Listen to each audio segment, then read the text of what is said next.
Well, we rely on them to keep us safe, but now you can see them use their skills outside of an emergency. Starting tomorrow, it's the Firefighter Challenge hosted by the North Little Rock Fire Department. We're here with Captain Dustin Free to go over all of those details now.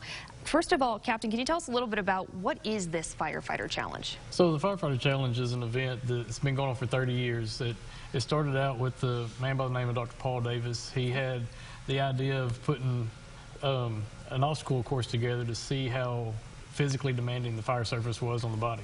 Once he seen how the firefighters reacted and kind of started competing against each other so he'd get through it the fastest, he had the ingenious idea of, like, you know what, we can make something of this. And he started out the Firefighter Challenge. It was originally called the Firefighter Combat Challenge. He traveled around the country with it, and different fire departments have hosted it, and this year North Little Rock's got it for the third time. Oh, great. So this is the third time that it's been in North Little Rock. It is. And so what is that, you know, to have it in North Little Rock and to have, you know, Arkansas teams come here for that, what is the significance of that for you?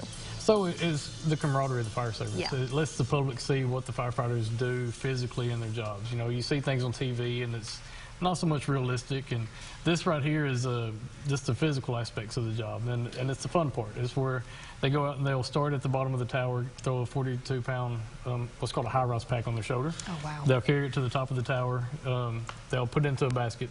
Once they put that in the basket, they reach over the top of the rail and they hoist a 42-pound donut row up to the top, put it in the basket, and then they race to the bottom of the tower. Once they come off that, they hit the forcible entry machine called the Kaiser machine. Mm-hmm. We see that a little bit behind us that's now. It. And then once they come off of that, they go through a serpentine, they drag the hose, they squirt a target, turn the nozzle off, and then they go over to the Rescue Randy doll, which is a 165-pound, 6-foot-tall, true-to-life mannequin dressed as a firefighter, and they pick it up and they drag it 110 feet to the finish line. Wow.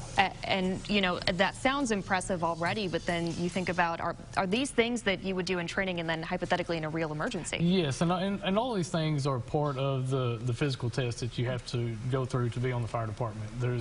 They're tweaked and different for each department, however they see fit, but this is basically the same layout that most fire departments use to determine whether or not a person is physically able to do the job. Yeah. And so then finally, you know, for people to A, participate, and B, to observe this, what are the details for that? So to participate and actually race in it, you have to be on a fire department, you have to be active or volunteer or paid, and then once you show those credentials, you sign up, you pay your entry fee, and you go through the race. First time teams, there is no charge. Individuals, there's a charge for those, and those will all be explained at the event. It's not a very high price, but it helps pay for this event to travel around. Yeah. And the good thing about this event is our mayor is 100% behind it. Mayor Hartwick has been, he was a big supporter. It was his idea to bring it back this year. He supported it in 2019 as the director of the Parks Department, and now that he is our mayor, he asked for it to come back, and we're tickled to have his support and have him behind us. And it's back this year. It's Perfect. back this year. Well, we're excited to check it out. Thank you so much for coming on and talking to us a little bit about this.